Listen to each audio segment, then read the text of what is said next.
जब appointment process पर ही politics का शैडो हो तो इंस्टीट्यूशंस की इंडिपेंडेंस का क्या होगा।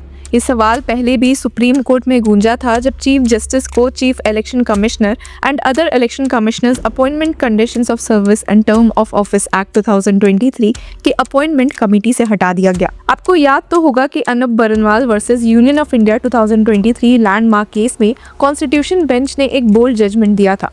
कोर्ट ने कहा था कि जब तक पार्लियामेंट एक प्रॉपर लॉ पास नहीं करती तब तक चीफ इलेक्शन कमिश्नर और इलेक्शन कमिश्नर्स की अपॉइंटमेंट एक कमेटी करेगी जिसमें prime minister, leader of opposition and chief justice of India शामिल होंगे। कोर्ट का रीजनिंग था कि अगर एग्जीक्यूटिव को एक्सक्लूसिव पावर मिल गई तो इलेक्शन कमीशन की इंडिपेंडेंस कॉम्प्रोमाइज हो सकती है।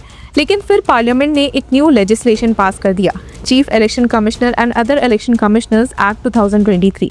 इस लॉ ने सिलेक्शन कमेटी की कंपोजिशन ही चेंज कर दी और अब कमेटी में चीफ जस्टिस ऑफ इंडिया नहीं रहे। उनकी जगह एक union cabinet minister nominated by the prime minister को इंक्लूड किया गया। अब ये चेंज क्रिटिक्स और सेक्शंस ऑफ सोसाइटी के लिए शॉकिंग और नॉट एक्सेप्टेबल रहा है, लेकिन आज फिर से वही सवाल और वही सिनेरियो इंडिया की कॉन्स्टिट्यूशनल डिबेट के सेंटर में आ गया है। एक तरफ पुलिस रिफॉर्म्स पर सुप्रीम कोर्ट की मॉनिटरिंग और दूसरी तरफ इलेक्शन सिस्टम को रेगुलेट करने वाला लॉ, दोनों मिलकर एक बड़ा कॉन्स्टिट्यूशनल कॉन्फ्लिक्ट क्रिएट कर रहे हैं।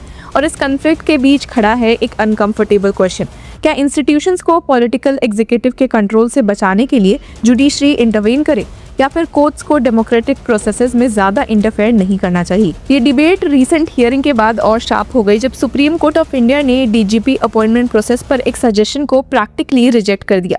Bench led by chief justice Suryakant along with justices Joymalya Bagchi and Vipul Pancholi ने हियरिंग के दौरान ओरल ऑब्जर्वेशन दिया कि chief minister, leader of opposition और एक मिनिस्टर की कॉलेजियम बनाकर director general of police appoint करना वर्केबल नहीं होगा। अब कोर्ट के सामने ये इशू एक पुराने लैंडमार्क केस से निकला, Prakash Singh versus union of India 2006। इस केस में सुप्रीम कोर्ट ने पुलिस रिफॉर्म्स के लिए कुछ हिस्टोरिक डायरेक्शंस दिए थे। कोर्ट ने कहा था कि डीजीपी अपॉइंटमेंट को आर्बिट्ररी पॉलिटिकल कंट्रोल से बचाने के लिए एक इंस्टीट्यूशनल मैकेनिज्म होना चाहिए। इसीलिए कोर्ट ने डायरेक्शन दिया था कि स्टेट्स को डीजीपी सिलेक्ट करते वक्त यूनियन पब्लिक सर्विस कमीशन के इम्पैनल्ड ऑफिसर्स की लिस्ट से अपॉइंटमेंट करनी होगी।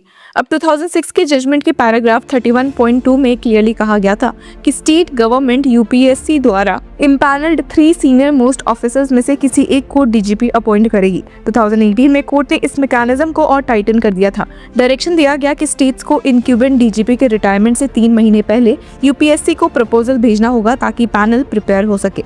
इसका पर्पस सिंपल था, पुलिस लीडरशिप को पॉलिटिकल मैनिपुलेशन से बचाना। लेकिन अब पिटिशनर प्रकाश सिंह ने खुद सुप्रीम कोर्ट से रिक्वेस्ट की है कि जजमेंट मॉडिफाई किया जाए। उनका सजेशन था कि डीजीपी अपॉइंटमेंट प्रोसेस को सेंट्रल ब्यूरो ऑफ इन्वेस्टिगेशन के डायरेक्टर के सिलेक्शन मॉडल पर अलाइन किया जाए। अब सीबीआई डायरेक्टर अपॉइंटमेंट के लिए एक हाई लेवल कमेटी होती है जिसमें prime minister, leader of opposition and chief justice of India शामिल होते हैं। पिटिशनर का आर्ग्यूमेंट था कि अगर पुलिसिंग को इंडिपेंडेंट बनाना है तो डीजीपी अपॉइंटमेंट भी ऐसे कॉलेजियम के थ्रू होना चाहिए। लेकिन हियरिंग के दौरान amicus curiae and senior advocate Raju Ramachandran ने खुद कहा कि ये प्रपोजल प्रैक्टिकली वर्केबल नहीं होगा। उन्होंने कोर्ट को बताया कि पुलिस चीफ एक पोस्ट ऑफ कॉन्फिडेंस है और इलेक्टेड गवर्नमेंट को अपने प्रिंसिपल ऑफिसर्स चूज करने का राइट होना चाहिए। सीनियर एडवोकेट रामचंद्रन ने कोर्ट में आर्ग्यूमेंट दिया कि once UPSC prepares the panel, the state should have a choice and elected government should have the choice to select its principal officers. अब CJ Suryakant ने भी इस रीजनिंग से अग्रीमेंट दिखाया और एम्फसाइज किया कि यूपीएससी जैसे कॉन्स्टिट्यूशनल बॉडी की इन्वॉल्वमेंट प्रोसेस को ऑब्जेक्टिव बनाती है। उन्होंने रिमार्क दिया कि for DGP there has to be a central authority.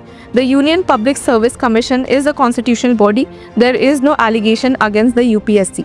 ये ऑब्जर्वेशन एक इम्पॉर्टेंट कॉन्स्टिट्यूशनल प्रिंसिपल को हाईलाइट करता है, इंस्टीट्यूशनल न्यूट्रलिटी।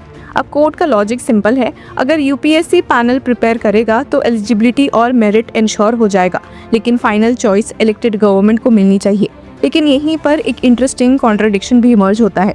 जब पुलिस चीफ की अपॉइंटमेंट की बात आती है तो कोर्ट पॉलिटिकल एग्जीक्यूटिव को डिस्क्रेशन देने की बात करती है, लेकिन जब इलेक्शन सिस्टम की बात आती है तो वही supreme court historically executive power को लिमिट करने की तरफ जाता है। इसका बेस्ट एग्जाम्पल है Anoop Baranwal versus union of India 2023। जैसे ही हमने ऊपर बताया इसका रिजल्ट क्या हुआ?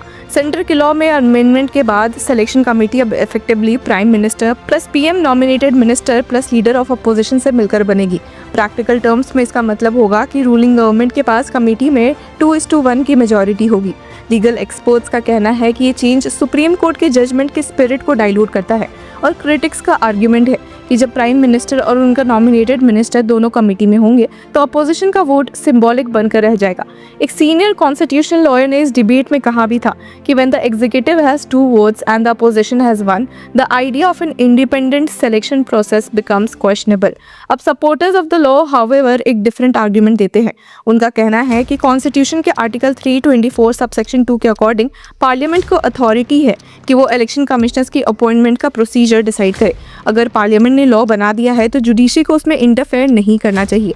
ये एग्जैक्टली वही कॉन्स्टिट्यूशनल डिलेमा है जो डीजीपी अपॉइंटमेंट केस में भी सरफेस हुआ। क्या इंस्टीट्यूशंस को पॉलिटिकल एग्जीक्यूटिव से डिस्टेंस पर रखना जरूरी है या फिर डेमोक्रेसी में इलेक्टेड गवर्नमेंट को ही फाइनल अथॉरिटी मिलनी चाहिए? पुलिस रिफॉर्म्स केस में सुप्रीम कोर्ट का अप्रोच रिलेटिवली रिस्ट्रेन नजर आ रहा है। कोर्ट पॉलिटिकल एग्जीक्यूटिव को डिस्क्रिप्शन देने की बात कर रहा है, बस एक ऑब्जेक्टिव पैनल के थ्रू। लेकिन इलेक्शन कमीशन केस में कोर्ट हिस्टोरिकली ज्यादा इंटरवेंशनिस्ट रहा है। ये डिफरेंस भी काफ़ी इंटरेस्टिंग है। पुलिस स्टेट सब्जेक्ट है जबकि इलेक्शंस नेशनल डेमोक्रेटिक प्रोसेस का कोर पार्ट। इसलिए इलेक्शन कमीशन की इंडिपेंडेंस को कॉन्स्टिट्यूशन मेकर्स ने एक्सट्रीमली इंपॉर्टेंट माना था। अगर इलेक्शन मैनेजमेंट इंस्टीट्यूशन पर पब्लिक ट्रस्ट वीकन हो जाए तो डेमोक्रेटिक लेजिटिमेसी खुद क्वेश्चन में आ सकती है।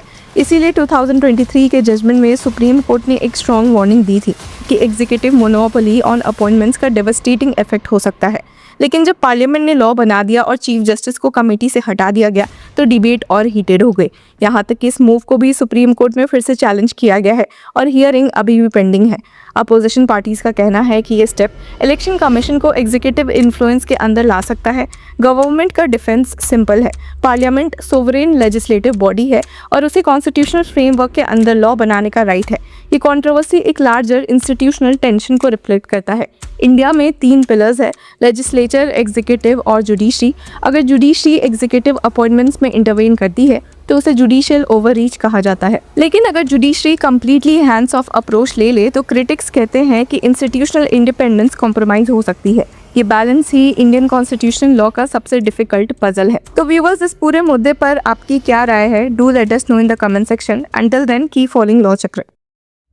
Hello law lovers and justice seekers, welcome to law Chakra. हम आपके लिए लेकर आए हैं कुछ बहुत ही exclusive. Introducing law Chakra prime membership, जो आपको देगा exclusive access like never before. बनिए लॉ चक्रा की प्राइम मेंबर और अनलॉक कीजिए full potential of legal knowledge. अभी ज्वाइन कीजिए।